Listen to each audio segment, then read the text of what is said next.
Hello everyone, very good evening guys. कैसे हैं आप सभी? एक बार ऑडियो वीडियो कंफर्मेशन दे दो। Is everything fine? तो करते हैं सेशन को start.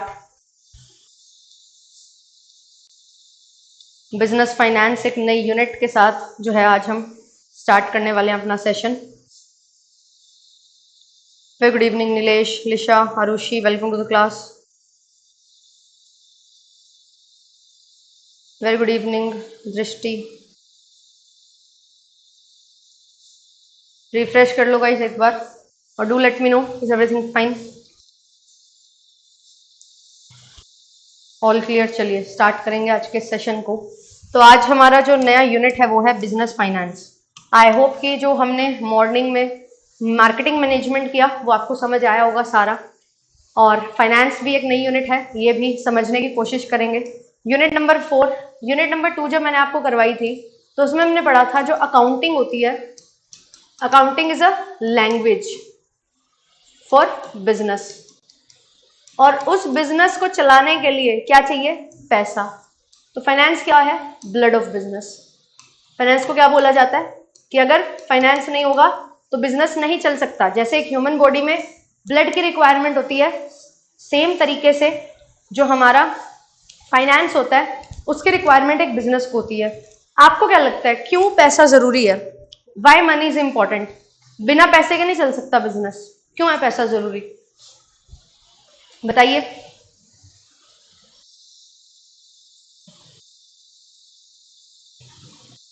Very good evening guys. Why money is important?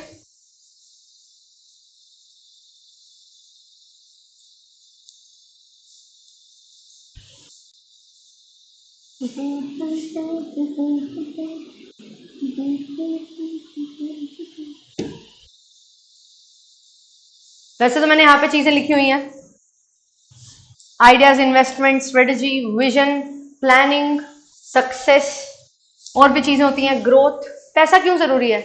पैसा चाहिए सर्वाइवल के लिए, ग्रोथ के लिए, है ना? तो अगर आपके पास पैसा नहीं होगा तो हाउ विल यू सर्वाइव? कोई बिजनेस टिक सकता है क्या? नहीं, क्योंकि फंड रेज करने के लिए फाइनेंस चाहिए।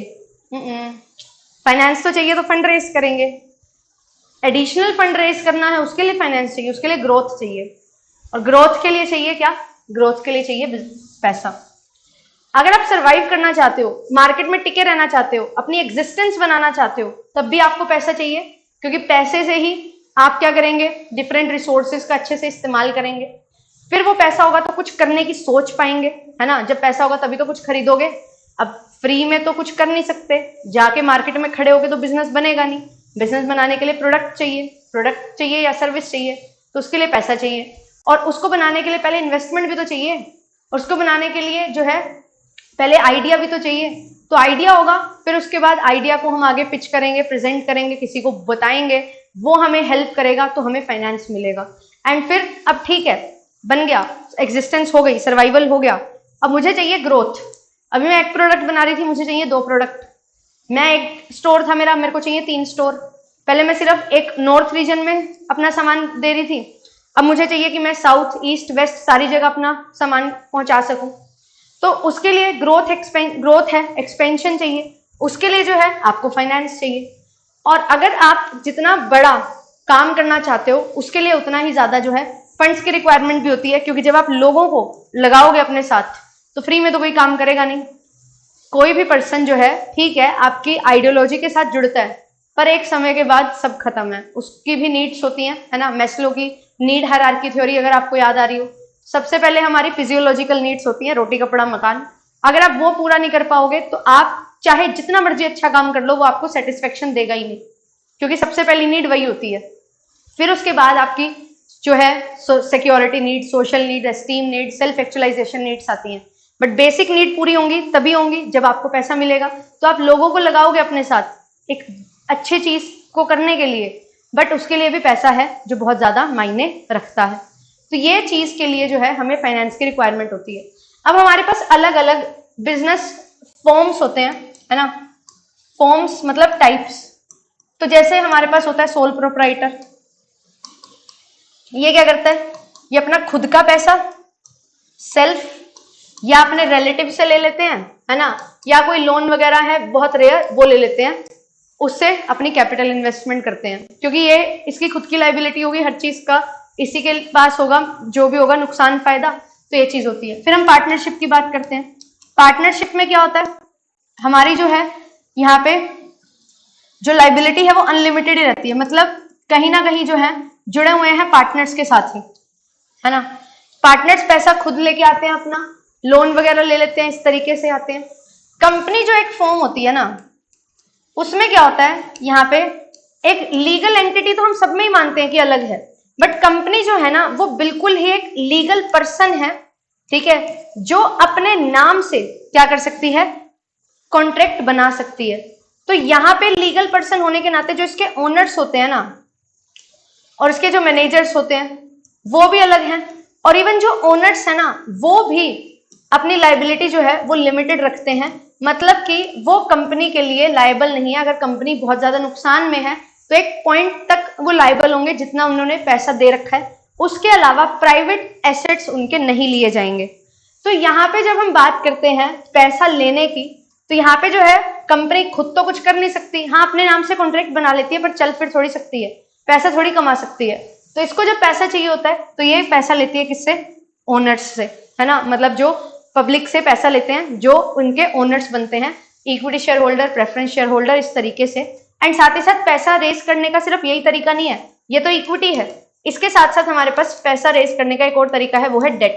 तो इक्विटी में हमारे पास इक्विटी शेयर, प्रेफरेंस शेयर आ गए, डेट में हमारे पास डिवेंचर्स आ गए, बॉन्ड्स आ गए, लॉन्ग टर्म लोन्स हो गए, ये सारी चीजें हमारे पास आ जाती हैं। अब मैम क्या सिर्फ फाइनेंस यही होता है? बिजनेस फाइनेंस में हम फाइनेंस में यही चीज लेके चलते हैं। वैसे तो हमारे पास शॉर्ट टर्म लोन्स भी होते हैं जिसको हम वर्किंग कैपिटल बोल देते हैं, ठीक है, वर्किंग कैपिटल का पार्ट बनता है वो करंट लाइबिलिटीज।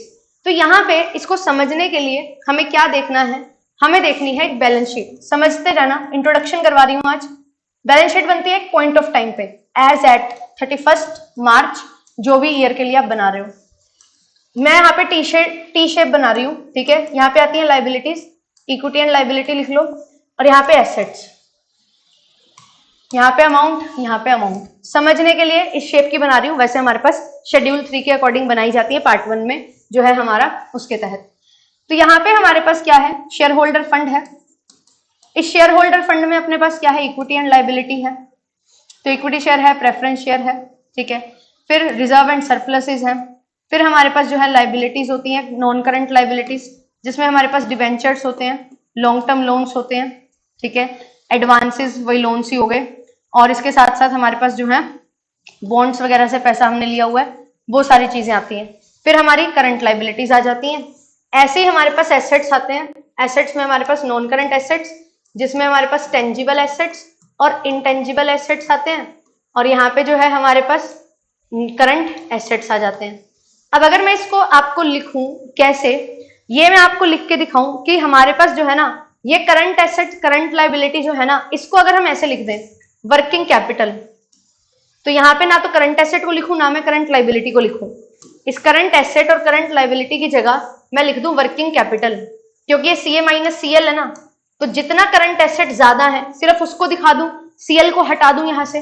देखो टेक्निकली अगर हम बात करें बैलेंस शीट की तो ये तो गलत है, बट समझने के लिए ये चीज हम समझ सकते हैं कि हाँ भाई पैसा वही आता है तो वर्किंग कैपिटल यहाँ पे लिख सकते हो। मैम ऐसा क्यों कर रहे हो? क्योंकि मैं आपको समझाना चाहती हूँ कि बिजनेस फाइनेंस कैसे 3 टुकड़ों में विभाजित है, कैसे 3 टुकड़ों में डिवाइडेड है। तो हमारे पास आती हैं 3 चीजें, 3 डिसीजंस होते हैं बेसिकली, और वो 3 डिसीजन क्या है? वो 3 डिसीजन है फाइनेंसिंग डिसीजन, फिर हमारा दूसरा डिसीजन है इन्वेस्टिंग डिसीजन, देन हमारा तीसरा डिसीजन है डिविडेंड डिसीजन, ठीक है। ये चीज हमारे पास यहाँ पे आती है। तो सबसे पहला अगर हम फाइनेंसिंग डिसीजन की बात करें तो यहाँ पे देखना, ध्यान देना, जो फाइनेंसिंग डिसीजन है वो बता रहा है कि आपके पास पैसा कहाँ से आ रहा है और कैसे आएगा, कितना आएगा, कितना कहाँ से आएगा, वो डिसीजन आपको सारे लेने हैं, वो आपके फाइनेंसिंग डिसीजन है। करंट लाइबिलिटी नहीं आ रही यहाँ पे, ठीक है, तब मैंने यहाँ पे हटाया इसको। तो यहाँ पे जो भी आपकी इक्विटी एंड लाइबिलिटी है उसमें equity share, debenture, long term loans, bonds वगैरह, ये पैसा। और ये रिजर्व एंड सरप्लस क्या है? ये वो पैसा है जो आपने बचा के रखा हुआ है। तो यहाँ पे जो रिजर्व एंड सरप्लस है इसमें लिख लो रिटेन्ड अर्निंग, समझने के लिए, ठीक है, समझने के लिए, वो पैसा जो हमने आगे नहीं दिया बचा के रखा हुआ है, रिजर्व्स के तौर पे रखा हुआ है। तो यहाँ पे अब पैसा कहाँ कहाँ से आएगा? तो उसमें हमारे पास क्या चीजें होती हैं? उसमें हमारे पास होता है इक्विटी लॉन्ग टर्म, प्रेफरेंस होता है लॉन्ग टर्म, डिबेंचर होता है लॉन्ग टर्म लोन है, ये भी लॉन्ग टर्म है। देन इसके बाद बॉन्ड्स हैं, ये भी लॉन्ग टर्म है। इसके साथ साथ हमारे जो करंट लाइबिलिटी है और जो करंट एसेट है, इसमें भी हमारे सोर्सेज ऑफ फाइनेंस होते हैं, वो क्या होते हैं? शॉर्ट टर्म, जैसे कि trade receivable, sorry trade payable. कैसे कि हमने सामान ले लिया, पैसा थोड़े दिन के बाद देना है। ओवरड्राफ्ट, ठीक है, हमने पढ़ा था ना कैश फ्लो में, ये फाइनेंसिंग एक्टिविटी में आता है। क्यों? क्योंकि ओवरड्राफ्ट सोर्स ऑफ फाइनेंस है। देन इसके बाद क्रेडिटर्स जो है, ये भी हमारे सोर्स ऑफ फाइनेंस बन जाते हैं। कैसे? इनको पैसा देना होता है, तो जो पैसा हमने ले रखा है, जो सामान हमने ले लिया वो हमें मिल गया, तो ये चीज यहाँ पे आ जाती है। फिर इसके साथ साथ हमारे पास क्या आता है? इसके साथ साथ हमारे पास आती है शॉर्ट टर्म लोन्स, ठीक है, जो भी हमने शॉर्ट टर्म लोन्स लिए हुए हैं वो सारे यहाँ पे आ जाते हैं। तो ऐसे ही हमारे पास XYZ बहुत सारे सोर्सेज हैं जो होते हैं, आगे हम देखेंगे भी। और बहुत मॉडर्न सोर्सेज भी हैं, जैसे ADR, GDR इंटरनेशनल सोर्सेज हैं, ठीक है, FCCB हैं, ठीक है, बहुत सारे और तरीके के हमारे पास कॉमर्शियल पेपर्स हैं, ये भी हमारे लिए सोर्स ऑफ फाइनेंस है, क्योंकि हमारी लाइबिलिटी क्रिएट करते हैं कहीं ना कहीं। तो यहाँ पे पैसा यहाँ से आ सकता है। तो ये फाइनेंसिंग डिसीजन का एक कॉम्पोनेंट है। क्यों? क्योंकि अब पैसा आप कौन सा लोगे, आप लोगे ये देखोगे कौन सा पैसा सस्ता है और कौन सा महंगा है ना। तो जो कॉस्ट एसोसिएटेड होती है, तो सोर्सेज की बात हुई, ये किसकी बात हुई? सोर्सेज की। अब जो ये सोर्सेज हैं इनके साथ एसोसिएटेड कॉस्ट भी है।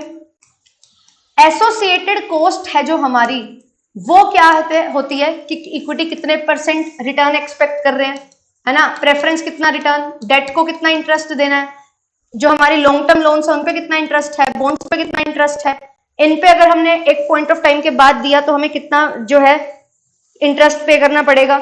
या हम ये जब शॉर्ट टर्म की बात करते हैं तो यहाँ पे हम इंटरेस्ट की बात नहीं करते, हम ये बात करते हैं इतने समय के लिए हमें जो है पैसा मिल गया। तो इनकी जो कॉस्ट है वो बहुत मिनिमल होती है, बट कमर्शियल पेपर्स हैं, सर्टिफिकेट ऑफ डिपॉजिट्स हैं, इनका जो है उन पे थोड़ा सा हमें पैसा जो एक्स्ट्रा देना पड़ता है। तो इस तरीके से जो भी हम बात करते हैं रिसोर्स को लेने की, जो सोर्सेज ऑफ फाइनेंस हैं वो अपनी कॉस्ट है जो साथ में लेके आते हैं।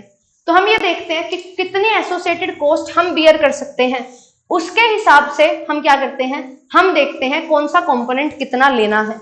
और हमारे लिए चीजें आसान हो जाती हैं कब? जब हमारे पास हम कॉस्ट निकाल लेते हैं और हम देखते हैं कि कितना पैसा है जो कहाँ से लिया जाए। तो एक चीज हमें पढ़नी पड़ती है, हमारा टॉपिक होता है कैपिटल स्ट्रक्चर। एक चीज हमें पढ़नी पड़ती है जो होता है कैपिटल स्ट्रक्चर। और जो कैपिटल स्ट्रक्चर है ना वो इन 5 चीजों से मिलकर ही बनता है, ठीक है, वो होता है कैपिटल स्ट्रक्चर। उसमें एक क्या ली हुई है, अजम्पशन ली हुई है कि कैपिटल स्ट्रक्चर में ना जब हम अपनी कैपिटल लगाएंगे, अपने बिजनेस में लेंगे, तो वो डेट और इक्विटी 2 चीजों से ही मिलके बनेगा। तो जब हम बात करते हैं कॉस्ट निकालने की, तो कॉस्ट में हम ये सारी चीजें देखते हैं। इसके साथ साथ जो हमारी रिटेन्ड अर्निंग है उसमें भी हम कॉस्ट को लेके चलते हैं, ठीक है। ब्लू कलर जो मैं कर रही हूँ वो कॉस्ट ऑफ कैपिटल से रिलेटेड है, एसोसिएटेड कॉस्ट यानी कि cost of capital, overall cost of capital से इसको देख लो। तो यहाँ पे ये सारी चीजें और ये चीज।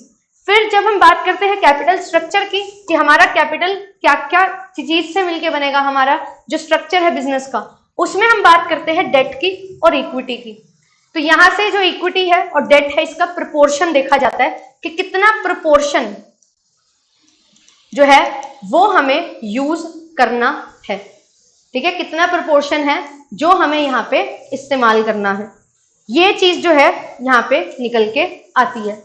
अब हम ये देखते हैं इस प्रोपोर्शन को डिसाइड करते हुए किस चीज का कितना फायदा होगा।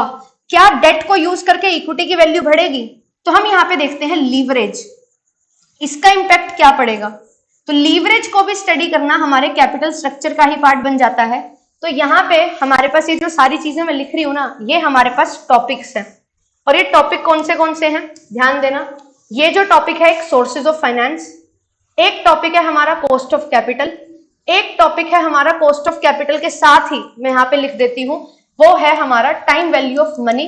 क्योंकि जैसे जैसे आपका टाइम बीतता जाएगा वैसे वैसे जो है परचेजिंग पावर ऑफ मनी कम होती रहती है।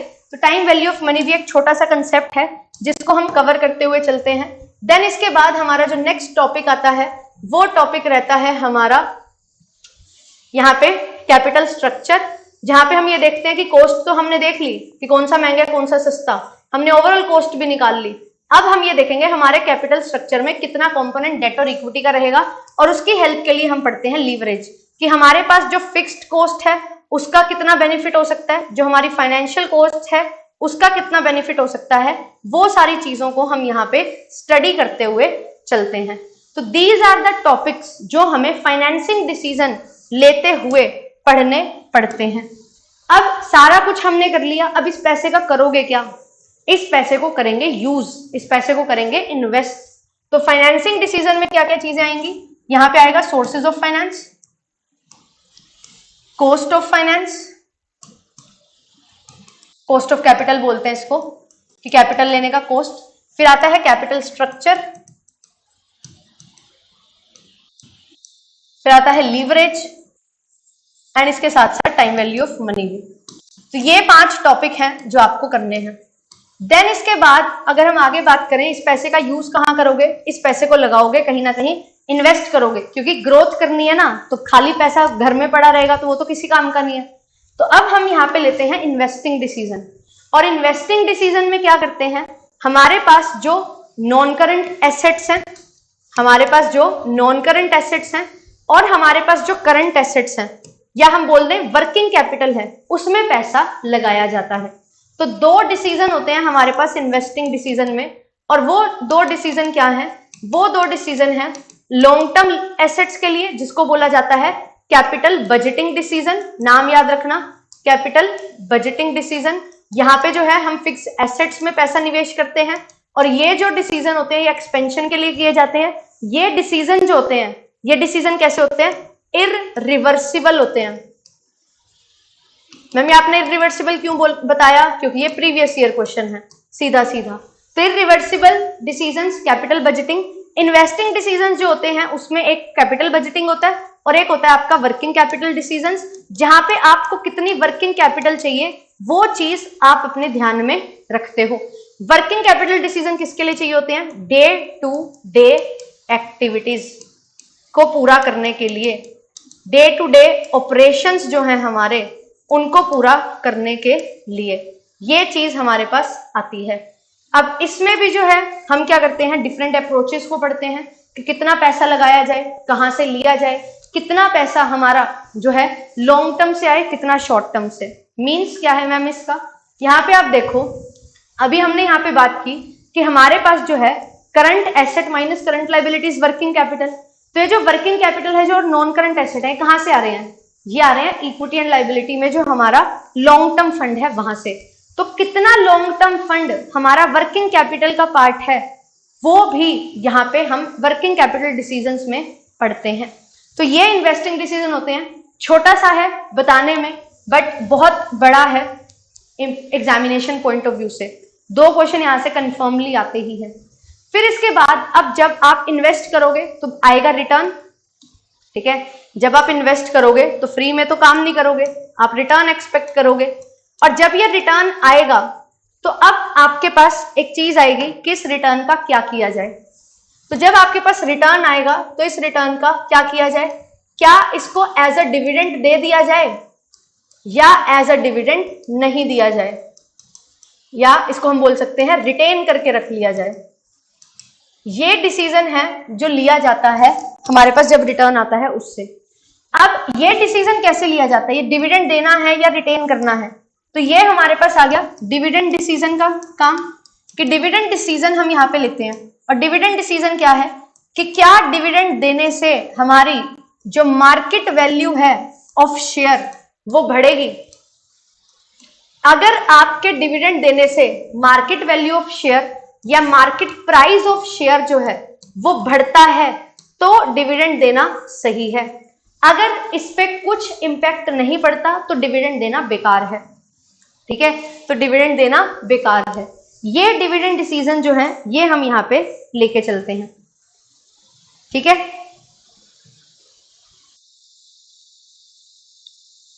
ये चीज यहाँ पे लेके चलते हैं। अभी आपके जो डाउट्स आ रहे हैं वो भी मैं एक बार ले लेती हूँ। हाँ, ट्री लगाने के लिए बीज चाहिए, वैसे ही इन्वेस्टमेंट के लिए पैसा चाहिए, फाइनेंस चाहिए। तो investment decisions are based on financing decision. अब आप बोल रहे हो कि मैम कैपिटल बजटिंग जो है ये इरिवर्सिबल आपने बताया, इसका मतलब क्या है? इरिवर्सिबल मतलब जो पैसा लगा दिया वो आप वापस नहीं कर सकते, उसको आप एक बार लगा के ये नहीं कर सकते यार मजा नहीं आ रहा इसमें, तो बहुत भारी अमाउंट लगती है करंट नॉन करंट एसेट्स में। आपने प्रोजेक्ट में बहुत ज्यादा पैसा लगाया है तो यहाँ पे जो है कॉस्ट भी आपकी ज्यादा आती है। ठीक है, अगर आप इसको सोचोगे कि मजा नहीं आ रहा, क्योंकि आप 1 साल के लिए डिसीजन नहीं लेते, आप 5 साल 10 साल 15 साल के लिए डिसीजन लेते हो। तो अगर आप सोचते हो कि मजा नहीं आ रहा है ये काम करने में, तो 1 साल के बाद तो वो पैसा गया, वो प्रोजेक्ट आपको रिटर्न नहीं देगा। ठीक है, इसीलिए इरिवर्सिबल होते हैं ये।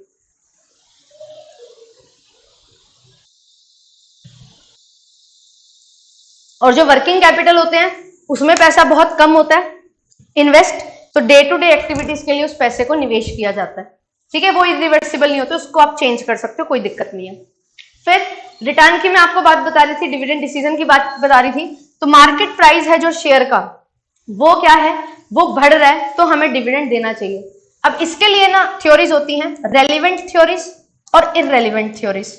रेलिवेंट थ्योरी बोलती है कि डिविडेंड देना अच्छी बात है, बोलते हैं डिविडेंड देने से कोई फर्क नहीं पड़ता। इनके लिए रेलिवेंट क्यों है? क्योंकि मार्केट प्राइस ऑफ शेयर बढ़ रहा है। तो इस कैटेगरी में कौन आते हैं? 2 लोग आते हैं, वोल्टर एंड गॉर्डन।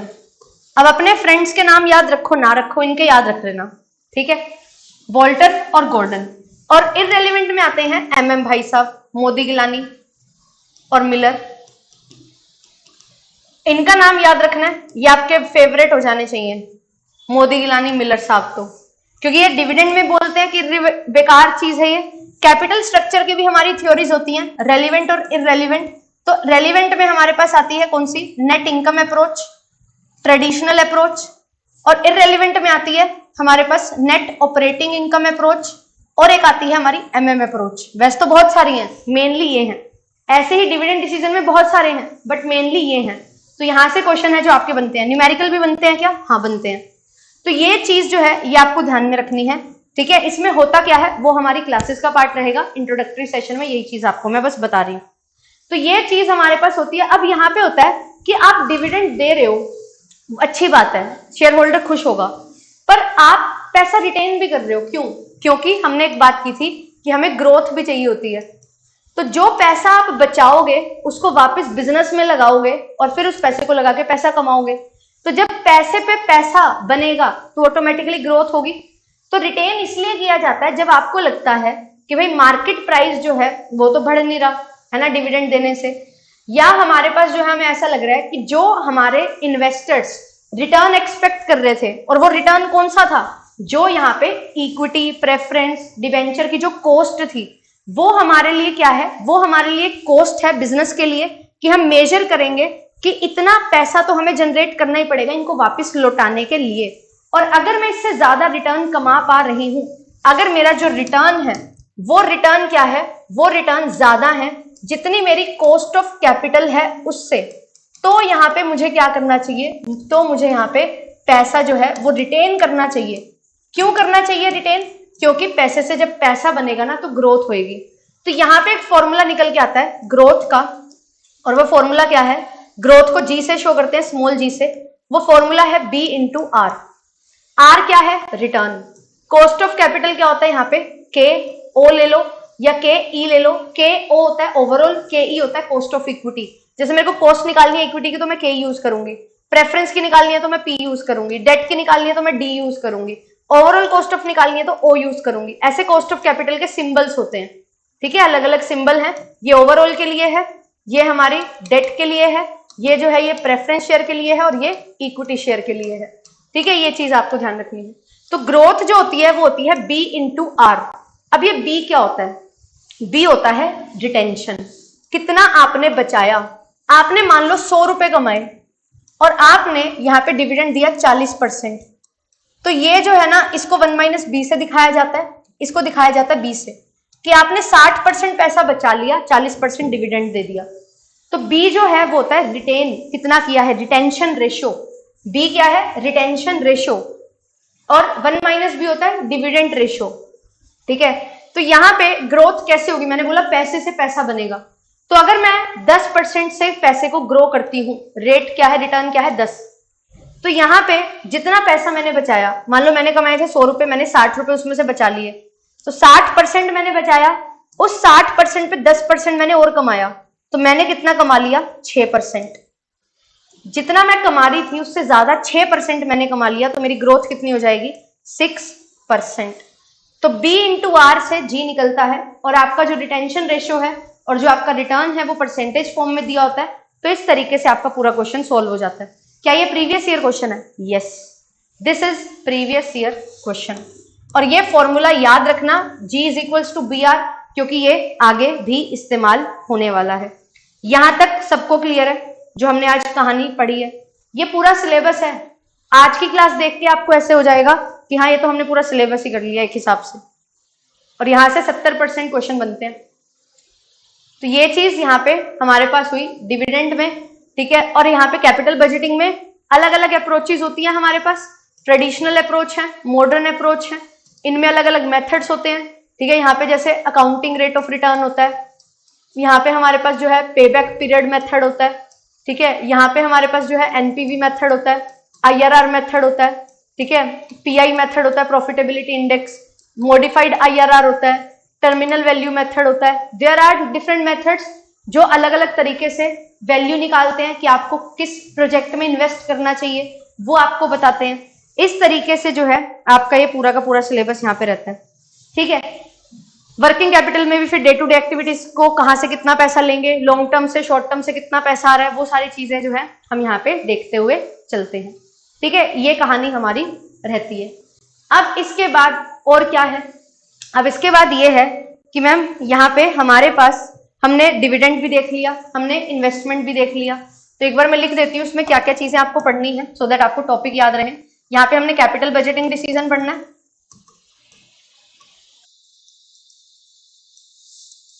और यहाँ पे आपने वर्किंग कैपिटल डिसीजन पढ़ना।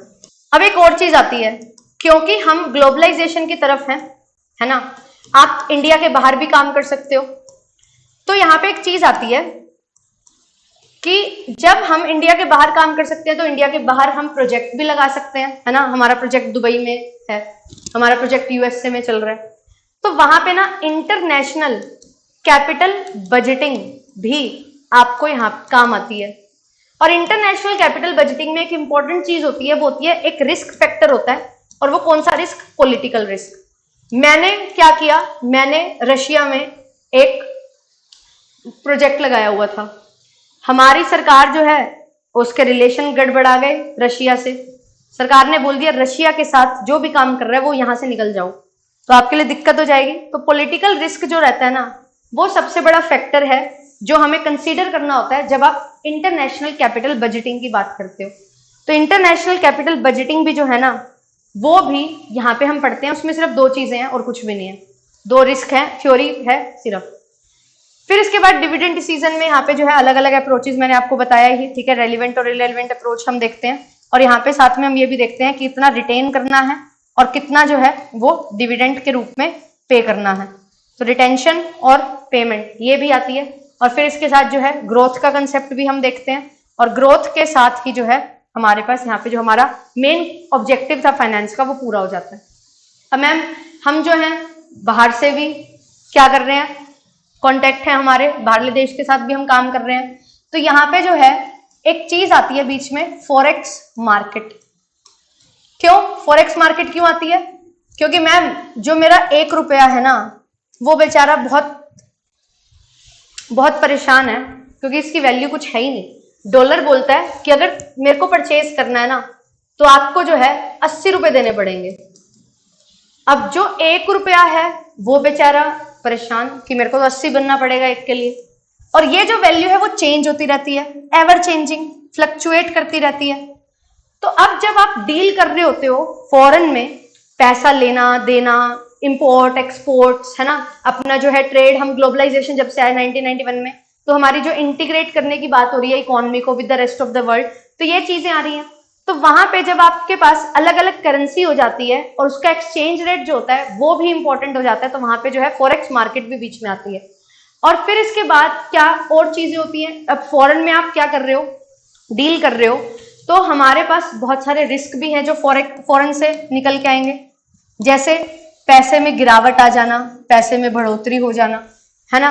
अब लोग हमसे बहुत सामान खरीद रहे थे, जैसे ही हमारा पैसा जो है थोड़ा सा ताकतवर हुआ बोर्नविटा पी के, जैसे ये वैल्यू जो है 70 रुपए पे आ गई, है ना, जैसे इसका ब्रेन का विकास हुआ, तो डॉलर वाले जो लोग थे, बाहर वाले जो लोग थे, उन्होंने बोला कि चीजें तो महंगी होती जा रही हैं, अब हमें भी कॉम्प्लेन पीना पड़ेगा, तो हम जो है अब परचेज करना बंद कर देते हैं, है ना। अब हम इसको परचेज करना बंद कर देते हैं, जिससे क्या होता है कि जैसे ही आपका एप्रिसिएशन हुआ करेंसी में, आपके जो एक्सपोर्ट्स हैं वो कम हो रहे हैं, तो ये जो रिस्क है ये चीज आती है। ठीक है, आपने 3 महीने पहले ट्रांजैक्शन की थी, पैसे आएंगे 3 महीने के बाद, उन 3 महीनों में ये जो फ्लक्चुएशंस होंगी उनके रिस्क होंगे। ठीक है, आपके पास जो है आपकी सब्सिडरी है कहां, यूएसए में, आप पेरेंट कंपनी है इंडिया में, होल्डिंग कंपनी, तो अब आपको बनानी पड़ती है कंसोलिडेटेड बैलेंस शीट। जब आप कंसोलिडेटेड बैलेंस शीट बनाते हो तो हमने सीखा था कि जो सब्सिडरी का भी अमाउंट होता है वो भी लिखा जाता है। अब क्योंकि यहाँ पे फॉरेन एक्सचेंज से यहाँ पे जो है वैल्यू चेंज होती है, तो यहाँ पे जो हम वैल्यू लिखते हैं और एक्चुअल जो वैल्यू होती है उसमें भी फर्क है जो आ जाता है। तो ये अलग अलग तरीके के रिस्क, जिनको हम transaction risk, economic risk, translation risk के नाम से जानते हैं, वो टाइप के रिस्क हमारे पास यहाँ पे आ जाते हैं। फिर जब हम बात करते हैं और आगे बढ़ते हैं, ठीक है, तो फॉरेन की भी बात हो गई, अब हम और आगे बढ़े तो हमारे पास आता है कि भाई हम ना फाइनेंशियल एसेट्स में भी तो डील कर सकते हैं। और ये फाइनेंशियल एसेट्स क्या हैं, ये फाइनेंशियल एसेट्स हमारे शेयर्स वगैरह, वही तो हम बात कर रहे हैं यहाँ पे, शेयर से भी पैसा ले सकते हो। तो शेयर के साथ साथ हमारे पास एक और चीज आती है, वो होती है डेरिवेटिव। डेरिवेटिव्स कौन होते हैं, डेरिवेटिव्स आर दोज जिनकी वैल्यू डिराइव होती है कहां से, value derived from underlying asset, from underlying asset. इसका क्या मतलब है मैम, मैंने एक चीज है मेरे, मैं बोलती हूँ एक चीज है मेरे पास, वो चीज क्या है, मान लो वो चीज है एक ये डिब्बी सी है ना, ये खाली एक बॉक्स सा है, ठीक है। अब इसमें मैंने क्या डाला, ये खाली 10 रुपए का आया बॉक्स, ठीक है, एक बॉक्स है, ये 10 रुपए का बॉक्स है, ठीक है। अब यहां पे इसकी वैल्यू 10, अब मैंने इसको क्या बना दिया, मैंने इसको बना दिया ज्वेलरी बॉक्स, मैंने इसमें डाल दी ज्वेलरी। अब ज्वेलरी की जो वैल्यू थी वो थी हमारी कितनी, वो थी हमारी 1 लाख रुपए, तो इस डब्बे की वैल्यू कितनी बन गई, 1,10,000 रुपए। मैंने इसमें 2 लाख की ज्वेलरी डाल दी, मैंने 2 रिंग डाल दी, मान लो 1-1 लाख वाली, तो इसकी वैल्यू बन गई 2,10,000 रुपए, ठीक है। और मैंने इसमें 3 डाल दी ज्वेलरी रिंग, तो 3,10,000 रुपए इसकी वैल्यू बन गई। तो ये जो डब्बा है इसकी वैल्यू किससे डिराइव हो रही है, जो इसके अंदर ज्वेलरी रखी गई है, जो ज्वेलरी रखी गई है इस बॉक्स में, उससे इस बॉक्स की वैल्यू डिराइव हो रही है, इसको बोला जाता है डेरिवेटिव, ठीक है, उसको बोला जाता है डेरिवेटिव। तो मैम ये होते क्या है, होते तो शेयर्स वगैरह ही हैं, कोई बड़ी तोप नहीं होती, ठीक है। और साथ में कमोडिटीज डेरिवेटिव्स भी होते हैं, जहां पे कॉटन के बेसिस पे, ठीक है, आपके जो है गोल्ड के बेसिस पे, वीट के बेसिस पे भी आपके डेरिवेटिव्स हैं जो बन जाते हैं, तो वो कमोडिटी डेरिवेटिव्स होते हैं, सीएमएक्स जिसको हैंडल करता है। तो इस तरीके से डेरिवेटिव को समझा जाता है कि जिसकी वैल्यू एक अंडरलाइंग एसेट के बेसिस पे डिफाइन की जाएगी, और अंडरलाइंग एसेट इस एग्जांपल में कौन था, ज्वेलरी, ठीक है, और डेरिवेटिव कौन था, ये डब्बा। ये चीज हमारी डेरिवेटिव होती है। तो इसके टाइप्स क्या हैं, फ्यूचर, फॉरवर्ड, ऑप्शन, स्वैप्स, उनको डिस्कस करेंगे, मीनिंग को समझेंगे, ठीक है। ये चीज भी यहाँ पे हमारे पास आ जाती है। फिर शेयर से भी वैल्यू डिराइव होती है क्या, बिल्कुल शेयर से भी वैल्यू डिराइव हो जाती है। एक कंपनी का शेयर है, मान लो एमआरएफ का शेयर है, बड़े महंगे हैं, है ना, 1 लाख रुपए का शेयर है एक, लेट अस सपोज। अब मैंने एक पाउच में ये 1 लाख रुपए का शेयर डाल दिया, एक शेयर डाला तो उसकी वैल्यू 1,10,000 रुपए होगी, पाउच की वैल्यू 10 रुपए थी, बॉक्स की लगा लो। 2 शेयर डाले 2,10,000 रुपए, 3 डाले 3,10,000 रुपए। तो इस तरीके से शेयर से भी जो डेरिवेटिव की वैल्यू डिराइव हो रही है, तो वो शेयर क्या बन गया, वो अंडरलाइंग एसेट बन गया, इस तरीके से इस कंसेप्ट को हम समझते हैं। बेसिक आइडिया मैंने दे दिया है। अब कोई आपसे पूछेगा डेरिवेटिव क्या है, वो आप बिल्कुल बता सकते हो उसको, ठीक है, विद एग्जांपल। ये चीज हमारे पास आती है, ठीक है। और भी छोटे छोटे पॉइंट्स हैं, जैसे कि इंटरनेशनल आर्बिट्रेज। एक चीज होती है आर्बिट्रेज। आर्बिट्रेज क्या होता है कि दो मार्केट है हमारे पास, मार्केट 1 और मार्केट 2। मार्केट 1 से प्रॉफिट कमाया और मार्केट 2 में जो है इन्वेस्ट किया, फिर मार्केट 2 बढ़ गई, मार्केट 2 से पैसा निकाल के प्रॉफिट कमा के मार्केट 1 में डाल दिया। इस तरीके से डीलिंग करना कि दो मार्केट हैं, जब तक आपको वो ज्यादा रिटर्न दे रही है तब तक आप रिटर्न है जो लेते जा रहे हो, इसको बोला जाता है रिस्कलेस प्रॉफिट कमाना। आर्बिट्रेज का कीवर्ड होता है रिस्कलेस प्रॉफिट। ये हम समझेंगे। हेजर्स, आर्बिट्रेजर्स, स्पेक्युलेटर्स, ये कौन होते हैं? पार्टिसिपेंट्स होते हैं जो हमारे कैपिटल मार्केट में रहते हैं, डेरिवेटिव्स में भी और शेयर में भी कैपिटल मार्केट में हमारे पास ये रहते हैं। तो रिस्कलेस प्रॉफिट कमाना इज आर्बिट्रेज, जहां पे हम जो दो मार्केट हैं उसमें जो मिसमैच है उसका फायदा उठाते हैं। उन मार्केट में जो मिसमैच है उसका बेनिफिट उठाते हैं, वो होता है हमारा आर्बिट्रेज। स्पेक्युलेटर कौन होता है? जो रिस्क लेता है सबसे ज्यादा, कि ये अगर ऐसा हुआ तो प्रॉफिट है, नहीं हुआ तो लॉसेस भी बहुत सारे हैं। तो जिसको प्रॉफिट लॉस दोनों हो सकते हैं ज्यादा अमाउंट में, वो स्पेक्युलेटर होता है। हेजर होता है जो अपने रिस्क को कम से कम रखने की कोशिश करता है, प्रॉफिट नहीं देखता, वो रिस्क से बचता है, वो हेजर होता है। तो ये हमारे पार्टिसिपेंट्स हैं, ये भी होंगे। फिर कोट, इनडायरेक्ट, डायरेक्ट कोट, वो सारी चीजें हैं जो स्पेशल थोड़े स्पेसिफिक टॉपिक्स हैं, उनको हम यहाँ पे डिस्कस है जो आगे करते हुए चलेंगे। तो इस तरीके से आपका पूरा का पूरा जो बिजनेस फाइनेंस है वो यहाँ पे बनता है। पर सबसे ज्यादा जो है वो कहाँ पे हमारे टॉपिक्स आते हैं, वो आते हैं यहाँ तक, ठीक है, फॉरेक्स मार्केट और ये 3 डिसीजन। उसके बाद इंटरनेशनल लेवल पे हमारा जो है मॉनेटरी सिस्टम आप पढ़ लो, स्टार्टिंग से गोल्ड सिस्टम से कैसे हम पहुंचे यहाँ पे, है ना, वो सारी चीजें, हिस्ट्री वगैरह, वो बहुत रेयर आती हैं, ठीक है। तो बेटर क्या है, इस 70% पे फोकस करो, यहाँ से क्वेश्चन ज्यादा से ज्यादा आएंगे। बट मैं तो आपको सारा कुछ करवाऊंगी ही, पर ये चीज हमारा मेन क्रक्स है इस यूनिट का।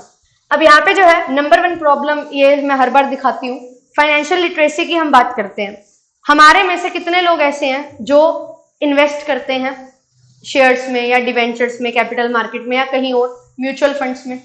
शायद 50% लोग होंगे, आप में से भी सभी लोग नहीं होंगे, है ना, मैं भी नहीं करती। तो आज के टाइम पे हम पढ़ रहे हैं, स्टिल प्रैक्टिकल नॉलेज हमारे पास नहीं है, और हम जो है ना यहाँ पे फाइनेंशियल लिटरेसी की कमी हमारी इकोनॉमी में बहुत ज्यादा है। तो नंबर 1 प्रॉब्लम जो है आज की जनरेशन में और इकोनॉमी में वो क्या है? फाइनेंशियल लिटरेसी का ना होना। तो इसीलिए बिजनेस फाइनेंस हमारे लिए एक और इम्पोर्टेंट जरूरत है कि हम इसको पढ़ें और समझें और अपने लिए जो है और ऑप्शंस को इंक्रीज करें। ज्यादा हम फाइनेंशियल लिटरेसी को पढ़ के हमारी सारी जरूरतें जो है हमारी, उनको भी हम लेके चलें कि इन्वेस्टमेंट करना है, पैसा ग्रो करना है, जो आप कमाओगे उसको ग्रो करना है, बट उसको एक अच्छे तरीके से करो। तो यहाँ पे देखो मैंने सारे टॉपिक्स लिख दिए हैं। तो यहाँ पे meaning, introduction, sources of finance, sources में ही लीजिंग भी आएगा, very important, cost, capital structure, time value, capital budgeting, working capital, dividend decision, risk and return analysis भी करेंगे हम, कैपिटल बजटिंग से related risk and return analysis भी करेंगे। फिर foreign exchange market, international financial market और instruments, multinational capital budgeting, triangular arbitrage, portfolio management. Yes, ये जो है पोर्टफोलियो मैनेजमेंट, यहां से भी क्वेश्चन आ जाते हैं, जहां पे हम सिस्टमेटिक रिस्क और अनसिस्टमेटिक रिस्क की बात करते हैं। तो अभी अगर हम बात करें कि कितना हमारा पोर्शन न्यूमेरिकल रहता है और कितना थ्योरी, 7:3 ले लो, 3 क्वेश्चन तो न्यूमेरिकल क्वेश्चन आ ही जाते हैं सबसे ज्यादा। 8:2 भी आप ले सकते हो, 4:1 जिसको हम बोल सकते हैं कि 4 क्वेश्चन थ्योरी आएंगे तो 1 प्रैक्टिकल आएगा, 8 थ्योरी आएंगे तो 2 न्यूमेरिकल आ जाते हैं। तो इतना वेटेज, 2 से 3 क्वेश्चन जो है वो आपके न्यूमेरिकल बन सकते हैं। और टॉपिक कहां से आते हैं? टॉपिक होता है हमारे पास cost of capital, capital structure से नहीं आता, कभी आता है हमारे पास टाइम वैल्यू ऑफ मनी से, रूल ऑफ डबलिंग जो मैं मैथ्स में भी सिखाती हूँ वहां से आ जाता है, कैपिटल बजटिंग का आ जाता है, वर्किंग कैपिटल मैनेजमेंट का नहीं आया, डिविडेंड डिसीजन का आ जाता है, ठीक है। तो यहां से जो है हमारे न्यूमेरिकल क्वेश्चन बनते हैं फाइनेंस में। वर्किंग कैपिटल मैनेजमेंट में अभी आया नहीं है कोई ऐसा क्वेश्चन। तो यहाँ पे हमारे पास अब थोड़ा सा इंट्रोडक्शन पढ़ लेते हैं, ठीक है, फिर उसके बाद जो है क्लास को ओवर करेंगे। ज्यादा बड़ी क्लास नहीं लिया, इंट्रोडक्शन आज करवाया है। आई होप सबको सारी चीजें समझ आ गई होंगी। क्या सब चीजें क्लियर है? एक बार थम्स अप दे दो। फिर थोड़ा सा इंट्रोडक्शन पोर्शन करते हैं। सोर्सेज ऑफ फाइनेंस आज और कल दोनों दिन करते हुए चलेंगे।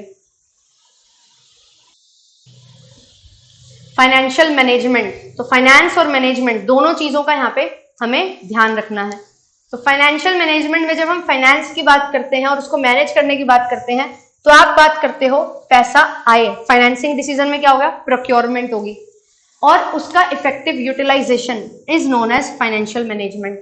और जब हम बात करते हैं बिजनेस फाइनेंस की, तो ये फाइनेंस जो है वो पब्लिक फाइनेंस भी हो सकता है और वो प्राइवेट फाइनेंस दोनों हो सकते हैं। मतलब शेयर्स वगैरह भी आप इश्यू कर सकते हैं डेट वगैरह के तौर पे भी, और आप प्राइवेट एंटिटीज से भी ले सकते हैं पैसा। ये चीजें हमारे पास जो है आती हैं बिजनेस फाइनेंस में, और प्रोक्योरमेंट और उसका utilisation is known as financial management. तो 3 डिसीजन थे। हमारा मेन मकसद क्या होता है, मेन मकसद होता है हमारा वेल्थ मैक्सिमाइजेशन, वेल्थ मैक्सिमाइजेशन। अब यहां पे अगर आ जाए ना, कभी कभी आ जाता है हमारे पास कि profit maximisation is the main goal of business. तो बिजनेस का जो मेन गोल है ना वो तो प्रॉफिट मैक्सिमाइजेशन है, पर यहाँ पे जो फाइनेंशियल मैनेजमेंट है इसका मेन मकसद क्या है, मैक्सिमाइजेशन ऑफ शेयर वैल्यू या वेल्थ मैक्सिमाइजेशन। फाइनेंसिंग डिसीजन 3 तरीके के, फाइनेंशियल डिसीजन 3 तरीके के, फाइनेंसिंग, इन्वेस्टिंग, डिविडेंड, ये मैंने करवा दिए। इनसे आपको रिटर्न मिलेगा और रिस्क भी है। तो रिटर्न और रिस्क का जो ट्रेड ऑफ बिठाया जाता है, रिटर्न एंड रिस्क एनालिसिस में हम पढ़ते हैं, वो सारा फाइनेंशियल मैनेजमेंट का पार्ट बनता है। अब 2 व्यू आते हैं इसमें, ट्रेडिशनल और मॉडर्न। ट्रेडिशनली क्या होता था, पहले हम सिर्फ और सिर्फ प्रॉफिट को तवज्जो देते थे कि प्रॉफिट ही सब कुछ है। बट जैसे जैसे टाइम चेंज हो रहा है तो यहाँ पे प्रॉफिट सब कुछ नहीं है, ठीक है। पहले हम बात करते थे फाइनेंशियल मैनेजमेंट में पैसा ले आओ, यूज कैसे हो रहा है कोई दिक्कत नहीं है, वो बाद में देख लेंगे, सिर्फ पैसा आना चाहिए। पर हम अब बोलते हैं आना भी चाहिए और उसका यूटिलाइजेशन भी प्रॉपर होना चाहिए। ये हमारा मॉडर्न व्यू है। पहले हम लॉन्ग टर्म नीड्स के लिए पैसा लिया करते थे, अब लॉन्ग टर्म शॉर्ट टर्म दोनों के लिए लेते हैं। पहले जो है हमारी एक्सटर्नल पार्टीज जो होती है जिनसे पैसा लिया गया है उनका रोल ज्यादा होता था, उनका कंट्रोल ज्यादा होता था। अब उनका रोल जो है वो ज्यादा नहीं होता, इंटरनल पार्टीज का रोल ज्यादा होता है। जो मैनेजमेंट है बेसिकली उसका रोल जो है वो ज्यादा होता है, ठीक है। ओनर्स का रोल यहाँ पे ज्यादा होता था, यहाँ पे मैनेजमेंट का रोल ज्यादा है। डे टू डे नीड्स को पूरा ही नहीं किया जाता था, यहाँ पे डे टू डे नीड्स भी पूरी होती हैं। वर्किंग कैपिटल डिसीजन भी बहुत इंपॉर्टेंट है। कॉर्पोरेट सेक्टर लोन ले सकता था, यहाँ पे जो है डिफरेंट सेक्टर बहुत आसानी से लोन ले सकते हैं, कोई दिक्कत नहीं है। ज्यादा जो है वो नहीं रखे हुए, लिमिटेशंस नहीं लगा रखी, ठीक है। फिर इसके बाद यहाँ पे जो है 3A जो है ये याद रखना, एक्विजिशन, एलोकेशन और एप्रिसिएशन। ये 3A's क्या है, पैसा कहां से आएगा, acquisition, financial decision, financing decision. तो source of capital, cost of capital, capital structure, leverage, ये आपको मैंने बताया। और इसमें ही कॉस्ट ऑफ कैपिटल के साथ जो है टाइम वैल्यू ऑफ मनी भी आ जाता है, ठीक है। ये चीजें आपको यहाँ पे ध्यान में रखनी है। फिर इन्वेस्टिंग में वर्किंग कैपिटल और बजटिंग, डिविडेंड में रिटेन अर्निंग्स और डिविडेंड्स की हम यहाँ पे बात करते हैं, रिटेंशन की और डिविडेंड्स की। तो ये 3A's याद रखने हैं। अब इससे एक्विजिशन से पैसा आएगा, एलोकेशन से इन्वेस्ट करोगे, ठीक है, और इन्वेस्ट करने के बाद आपको जो रिटर्न मिलेगा वो आपका एप्रिसिएशन है जो आप शेयर होल्डर्स को दोगे, ठीक है, रिटेन और डिविडेंड के रूप में, और बाकी पैसा है जो बचा के रखोगे। ये चीज हमारे पास यहाँ पे आती है, ठीक है। ये चीज यहाँ पे दे भी रखी है 2 यहाँ पे। फिर ऑब्जेक्टिव की जब अब बात आती है तो profit maximisation is the old objective, traditional theory और traditional point of view, school of thought, but wealth maximization is the new school of thought जो यहाँ पे अब आता है, जहाँ पे हम ऑप्टिमम फाइनेंशियल डिसीजन लेने की बात करते हैं। यहाँ पे पहले क्या होता था, प्रॉफिट मैक्सिमाइजेशन, कि अगर आप प्रॉफिट कमा रहे हो अच्छा तो आप ठीक हो, बट यहाँ पे बोलते हैं प्रॉफिट तो ठीक है कमा ही लेंगे, बट जो हमारे ओनर्स हैं जो इतना पैसा हमें यहाँ पे देते हैं उस पैसे को जो है, उस ओनर्स के फंड को जो है वो ग्रो करना हमारे लिए जरूरी होता है। तो यहाँ पे जो है ओनर का फंड ग्रो होना चाहिए, वो वेल्थ मैक्सिमाइजेशन में आता है। और आज के टाइम पे भी वेल्थ मैक्सिमाइजेशन ही इंपॉर्टेंट रोल प्ले करता है। तो यहाँ पे क्या है ऑब्जेक्टिव प्रॉफिट मैक्सिमाइजेशन का, ज्यादा से ज्यादा प्रॉफिट कमाओ, यहाँ पे मार्केट प्राइस को बढ़ाओ। मार्केट प्राइस बढ़ना चाहिए, प्रॉफिट जो है अगर आपके कम भी है कोई दिक्कत यहाँ पे नहीं है, ठीक है। प्रॉफिट आपके कम है कोई दिक्कत नहीं है, but market price should be large. मतलब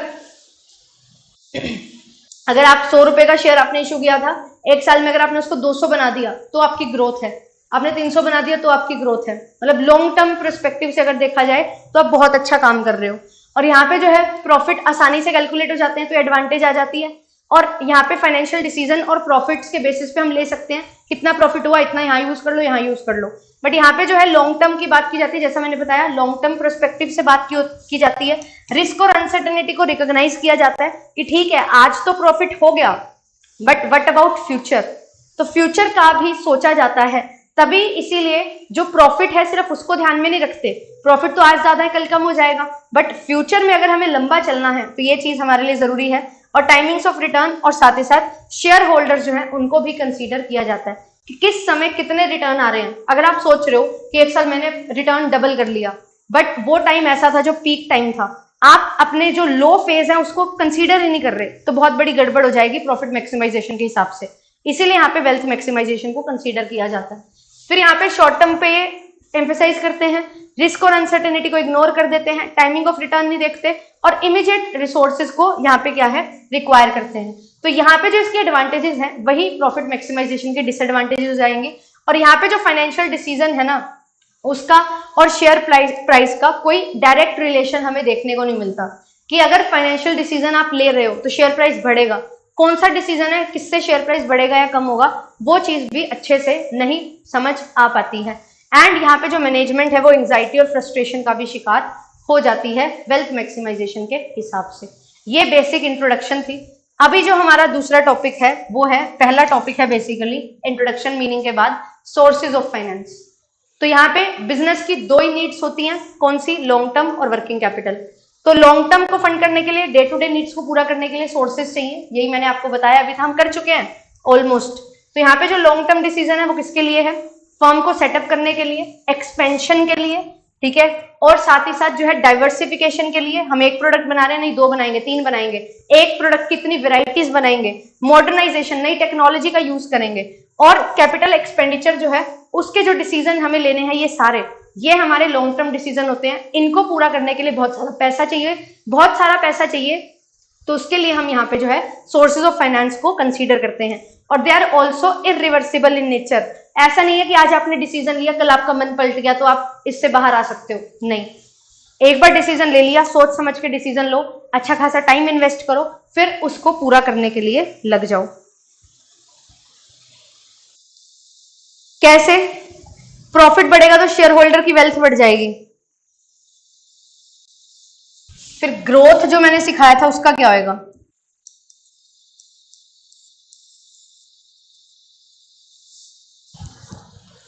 मेरे पास 100 रुपए आए, मैंने सारा का सारा पैसा दे दिया डिविडेंड, आगे फ्यूचर में उस पैसे को मैं कहां इन्वेस्ट करूंगी? अगर मैंने 100 का 100 रुपया एज ए डिविडेंड दे दिया तो फ्यूचर में मेरे पास अनसर्टेनिटी होगी कुछ, तो मैं कैसे उसको मीट करूंगी? डिविडेंड देने से अगर प्रॉब्लम सॉल्व हो जाती तो हम इतना कुछ क्यों ही पढ़ते? हमारे पास फर्म्स होती हैं, ग्रोइंग फर्म, डिक्लाइनिंग फर्म और कांस्टेंट फर्म। डिविडेंड डिसीजन में पढ़ते हैं हम। ग्रोइंग फर्म है तो पैसा रिटेन करके रखा जाता है, क्यों? रिटेन करोगे तो ग्रोथ होगी, ग्रोथ होगी तो वेल्थ मैक्सिमाइजेशन होगा। अगर आप डिक्लाइनिंग फर्म हो, पैसा सारा का सारा डिस्ट्रीब्यूट कर दो, क्यों?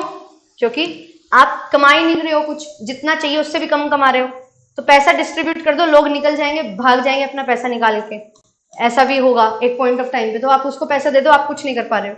कांस्टेंट है तो रिटेन करो या डिस्ट्रीब्यूट करो, इनडिफरेंट होते हो आप, कुछ भी आप कर सकते हो, ठीक है। तो डिविडेंड ज्यादा होगा या प्रॉफिट ज्यादा होगा तो हमारा शेयर होल्डर का वेल्थ ज्यादा होगा, इसका कोई डायरेक्ट रिलेशन नहीं है, ये डायरेक्ट रिलेशन के हिसाब से नहीं है, ठीक है, ये डायरेक्ट रिलेशन के हिसाब से नहीं है, आपकी फर्म कैसी है उस पर डिपेंड करती है चीजें। फिर इसके बाद यहाँ पे हिंदी में लिखा हुआ है, पढ़ लेना। अब यहाँ पे हमारे पास 3 तरीके के फंड्स होते हैं जो यहाँ पे कैसे डिवाइड किए गए हैं, टाइम पीरियड के बेसिस पे, long term, medium term, short term, ownership के बेसिस पे, ओनर का फंड और borrowed fund, basis of generation, internally और एक्सटर्नली आपके पास पैसा आया है तो वो चीज हमारे पास आती है on the basis of generation, कि हमने इंटरनली पैसा लिया है या हमने एक्सटर्नली किसी और थर्ड पार्टी से पैसा लिया है। तो ये चीज भी हमारे पास यहाँ पे निकल के आती है। ठीक है, तो इस तरीके से हमारे सोर्सेज ऑफ फाइनेंस को डिवाइड किया गया। मेजॉरिटी ऑफ टाइम्स हम 3 तरीके क्या पढ़ते हैं, लॉन्ग टर्म, शॉर्ट टर्म और मीडियम टर्म ही पढ़ते हैं, तो हम इसी तरीके से इसको पढ़ते हुए भी चलेंगे। ठीक है, बट मैंने अगर पेपर में आ गया तो उसके हिसाब से लिखवा दिया। अब 3 एस्पेक्ट हैं जो आपको ध्यान में रखने हैं। ये क्या है, कंट्रोल, रिस्क और हमारा कॉस्ट। अब मुझे बताओ, जब हम बात करते हैं इक्विटी की और प्रेफरेंस की और हम बात करते हैं डेट की, यही 3 चीज मेन लेके चलते हैं हम, तो इक्विटी में हमारे पास कॉस्ट कैसे रहती है, इक्विटी की कॉस्ट क्या होती है। इक्विटी वाले वो लोग हैं जिनको पैसा सबसे आखिरी में मिलेगा, तो ये बेचारे लोग, तो ये जो बेचारे लोग हैं ये पैसा सबसे ज्यादा मांगते हैं कि हमें सबसे लास्ट में दोगे ना तो सबसे ज्यादा दो। तो यहाँ पे जो कॉस्ट होती है क्या होती है, इक्विटी की सबसे ज्यादा, प्रेफरेंस की उससे कम होती है और डेट की उससे भी कम होती है। रिस्क कॉस्ट क्या है, हाई, यहाँ पे भी हाई रहती है थोड़ी और यहाँ पे लो होती है। क्यों, इनको जो है ना रिटर्न मिलेगा ही मिलेगा, है ना, तो रिटर्न मिलेगा ही मिलेगा, तो इसलिए इनकी कॉस्ट कम होती है। और एक और चीज, दूसरा टैक्स बेनिफिट, टैक्स बेनिफिट इनको मिलेगा, तो यहाँ पे इनकी जो है कॉस्ट कम हो जाती है। ये कॉस्ट टैक्स बेनिफिट में हमें हेल्प करते हैं, क्योंकि इंटरेस्ट पहले माइनस होता है, फिर उसके बाद टैक्स माइनस होता है। फिर रिस्क की अगर बात करें तो यहाँ पे जो है नो रिस्क, यहाँ पे मीडियम रिस्क और यहाँ पे हाई रिस्क। क्योंकि अगर आपके पास प्रॉफिट नहीं हुआ तो दिक्कत आ जाती है, क्योंकि इनको तो पैसा देना ही देना। इनका जो इंटरेस्ट है वो क्या होता है, वो चार्ज होता है, चार्ज अगेंस्ट प्रॉफिट, कि अगर प्रॉफिट हो या ना हो आपको वो पैसा देना ही पड़ेगा। तो इसीलिए यहाँ पे जो है हमारे लिए दिक्कत आ जाती है। फिर कंट्रोल की अगर हम बात करें तो कंट्रोल किस पे होता है हमारा, कंट्रोल की अगर हम बात करें तो कैसे है, किस पे कंट्रोल ज्यादा होता है और कम होता है, बताओ यार, थोड़ा लिखो। ठीक है, मेरे को ऐसा लग रहा है मैं खुद को ही पढ़ाई जा रही हूँ, ऐसा थोड़ी है।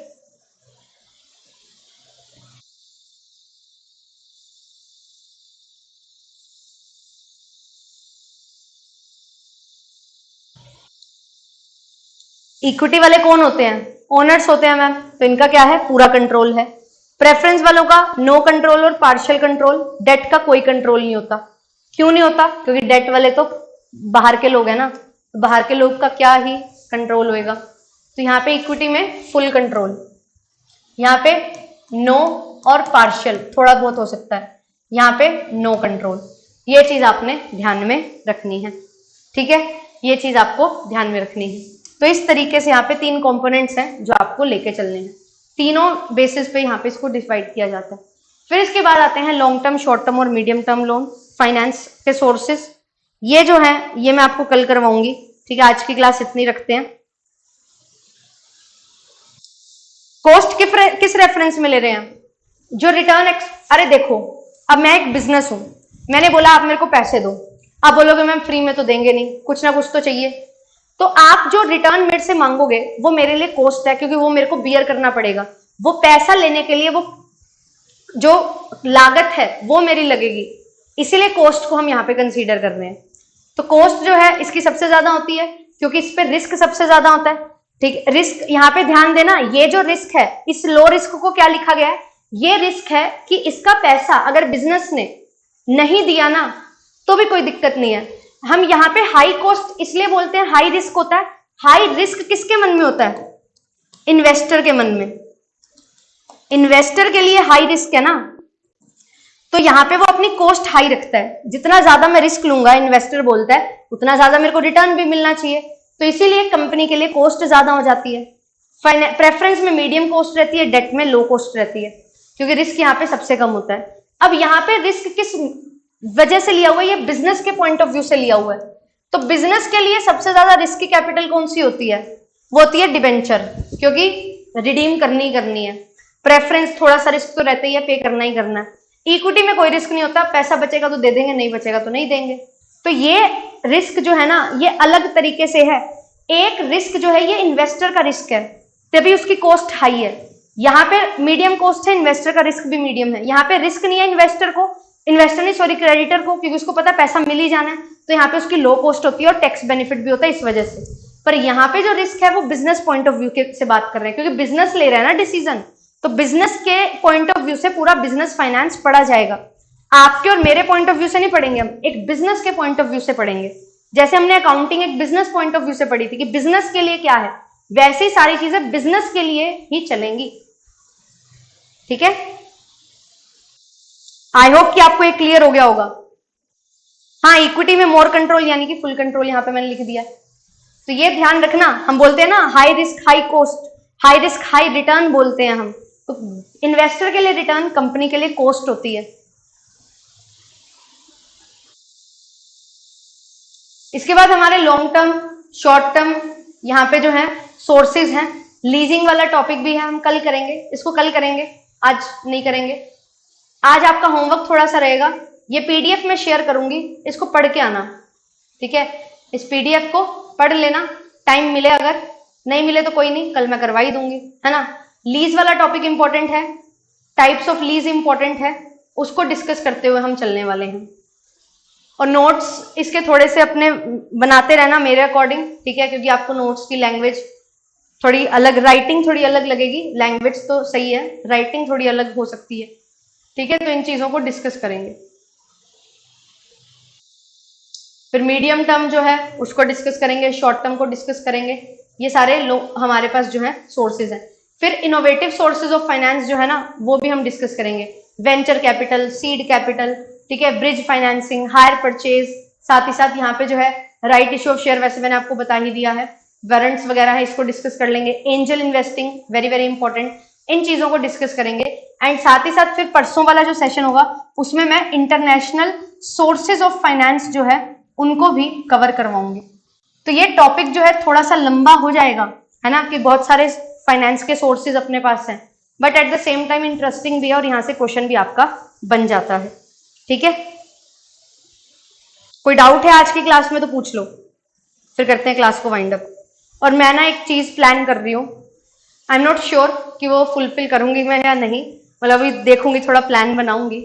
मैं सोच रही हूँ कि जैसे आपका पेपर आ रहा है, आप में से होंगे एक दो लोग, तीन चार लोग तो जो रीअपियर कर रहे होंगे अभी रीनेट में, तो मैं ये सोच रही हूँ कि 21 तारीख तक या 20 तारीख तक, 20 अगस्त तक आपकी जो है मैं 4 क्लास इन अ डे ले लूं। थोड़ा सा हेक्टिक तो होगा, 4 classes in a day, 2 marketing की, 2 फाइनेंस की, या फिर एक एक क्लास लूं और वो 2-2 घंटे की हो जाए, है ना। तो इससे आपका जो 21 तारीख से लेके 3 तारीख तक है ना, फिर कोई सेशन नहीं होगा। अगर आपको कंफर्टेबल हो बता दो मेरे को, नहीं तो फिर 2-2 क्लासेस चल रही हैं, ऐसे ही चला लेंगे। Ma'am where you share PDF, मैं शेयर करती हूँ पीडीएफ जो आपकी क्लास होती है उसी पे। देखो मैं दिखाती हूँ, यहाँ पे जैसे ऑडिटिंग, अकाउंटिंग एंड ऑडिटिंग है, यहाँ पे आपको दिख रहा होगा ये ब्लू कलर का यहाँ पे जो है पीडीएफ लिखा हुआ आ रहा है ना, छोटा सा। इस पे आपने करना क्या होता है, यहाँ पे आपने क्लास को टैप किया, क्लास ओपन हो जाएगी। क्लास ओपन होगी तो यहाँ पे लिखा आता है डाउनलोड पीडीएफ, ठीक है। इस डाउनलोड पीडीएफ पे आपने क्या करना है, टैप करना है। Are you sure you want to download PDF, आपने बोलना है हाँ बिल्कुल, यस पे टैप कर देना है। मैं नहीं करूंगी क्योंकि फालतू में स्पेस खाएगा मेरी फोन की, तो आपको यस करना है और आपकी पीडीएफ डाउनलोड हो जाएगी। ठीक है, जब पीडीएफ डाउनलोड हो जाती है फिर उसके बाद मैम ये पीडीएफ कहाँ से देख सकते हैं, हम यहां से भी देख सकते हो। और इसके बाद जो है आपका ना यहाँ पे अबाउट सेक्शन होता है, होम स्क्रीन पे जाओगे तो यहाँ पे अबाउट ऑप्शन है, यहाँ पे जाओगे सेव्ड में, ठीक है। तो सेव्ड में आ जाएंगी, यहाँ पे आपके पास saved doubt, my classes PDF, my free class और लाइव क्लास पीडीएफ, वो चीज आपके पास आ जाती है। तो यहां से जो है आप लोग पीडीएफ देख सकते हो। ये नहीं, नीचे आएगा सेव्ड पीडीएफ में आएगा, फ्री क्लासेस नहीं, सेव्ड पीडीएफ में आएगा सबसे नीचे। तो जितनी पीडीएफ आपने डाउनलोड कर रखी होंगी वो सारी यहाँ पे दिख जाएंगी, ठीक है। अदरवाइज अगर आपके डिवाइस में ही हो जाती हैं सेव तो वहां पे भी हो सकती हैं। मेरे तो इस तरीके से सेव हो जाती हैं एप्लीकेशन में ही, बट ये दिक्कत है डाउनलोड होने के बाद डिलीट ही नहीं होती, आधा स्पेस तो पीडीएफ ही खा जाती है मेरे फोन का। चलो एनीवेज ये मेरा थोड़ा चल रहा है। हाँ 4 क्लासेस ज्यादा हो जाएंगी ना चलो फिर 2 ही रहने देते हैं, ठीक है, 2 ही रहने देते हैं। तो मैं आपकी डेली ले लूंगी क्लास, कोई दिक्कत नहीं है ना, क्योंकि अपने बैच को बढ़िया ही बनाते हैं। तो आपकी जो है 31 अगस्त तक ये 2 यूनिट को कंप्लीट करवा दिया जाएगा। मार्केटिंग तो मैं सोच रही हूँ 22 तारीख तक, 21-22 तक कंप्लीट हो जाएगा, है ना, क्योंकि 15 सेशन होंगे। फिर आपकी जो 2 क्लासेस हैं वो फाइनेंस की हुआ करेंगी, 23 तारीख से लेके आई थिंक 26 तारीख से लेके 31 तक, ऐसा कुछ है। तो वो जो एक हफ्ता है लास्ट का, उसमें आपकी 2 क्लासेस हैं जो हुआ करेंगी फाइनेंस की, ठीक है।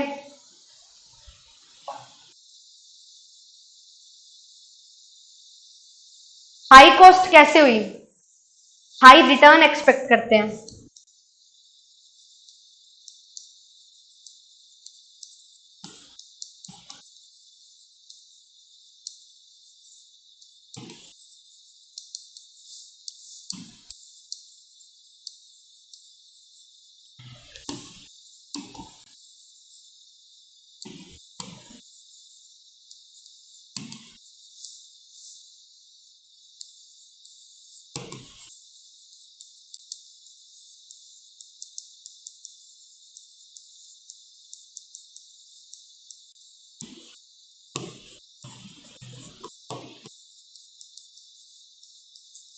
अब जो इक्विटी वाले हैं ना, उनको डिविडेंड भी सबसे लास्ट में मिलेगा, उनको कैपिटल भी लिक्विडेशन में सबसे लास्ट में मिलेगी।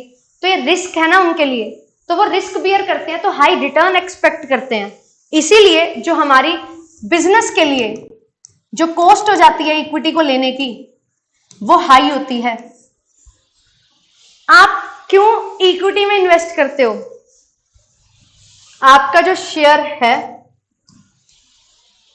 सारा जो भी प्रॉफिट होगा वो इसको ही मिलेगा, शेयर वाले में ऐड होगा, शेयर प्राइस जो मार्केट वैल्यू है वो बढ़ेगी। तो यहां पे जो है, अब जो ओनर होता है वो रिटर्न ज्यादा एक्सपेक्ट कर, सॉरी हाँ, जो इन्वेस्टर है, जो ओनर बनेगा कंपनी का, वो रिटर्न ज्यादा एक्सपेक्ट करता है। तो कंपनी को जितना रिटर्न एक्सपेक्ट कर रहा है एक पर्सन जिससे उसने पैसा लिया है, उतना तो कम से कम प्रॉफिट कमाना ही पड़ता है। अगर आप जितने अमाउंट पे, मैंने आपको बोला कि मैं तेरे को 10,000 रुपए दे रही हूं, तूने मेरे को 1 महीने बाद 11,000 रुपए देने हैं, तो आप वो पैसा लोगे कब? जब आपको लगेगा कि हाँ मैं तो इससे 15,000 कमा लूंगा, 13,000 कमा लूंगा, कि 2,000 मैं रख लूंगा, 15,000 कमाए तो 4,000 मैं रख लूंगा और 1,000 दे दूंगा जिससे पैसा लिया है। तो जो आपसे मैं एक्सपेक्ट कर रही हूं, दैट इज माई रिटर्न, कितना 1,000 मेरे को चाहिए, तो आपके लिए वो मजबूरी है कि आप 1,000 तो कमाओ ही। तो ऐसे ही जब कंपनी में पैसा लेने की बात आती है, तो कॉस्ट को देखा जाता है कि कितने पैसे पे मुझे पैसा मिल रहा है, कितने कॉस्ट पे पैसा मिल रहा है, और उस हिसाब से आप चूज करते हो कि किस सोर्स ऑफ फाइनेंस को लिया जाएगा, ठीक है। 2 कंसेप्ट को मिक्स मत करो, इसको आइसोलेशन में पढ़ो विष्णु, तभी आपको चीजें समझ आएंगी,